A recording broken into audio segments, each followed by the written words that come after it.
Hey everyone, in this video I'm going to show you how, using a very simple plugin, you can change the text on your add to cart, add to basket buttons. So normally if I was going to do it, I'd add a little code snippet and programmatically change this, but there are plugins out there that makes this job really easy. So I'm going to take you through the process of adding that plugin and changing it to buy now or some other text. So there's a number of reasons you might want to change that. Perhaps you want to translate it, translation is not available, or you want different verbiage on your add to cart, add to basket button. So let's jump over the back end, install a plugin and show you how easy it is to change that.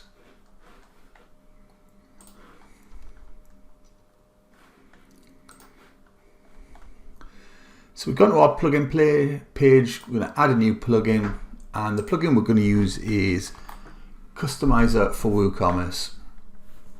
That's the one there from Skyverge. Skyverge are a very reputable plugin development company for WooCommerce extensions.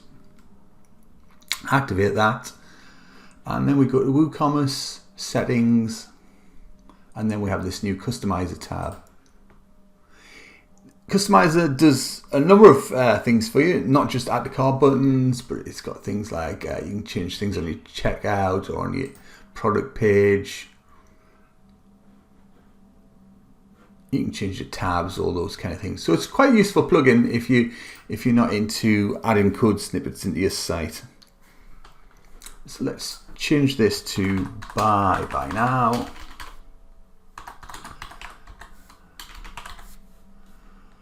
Like that, and it's as simple as that. So now if we go back to our shop,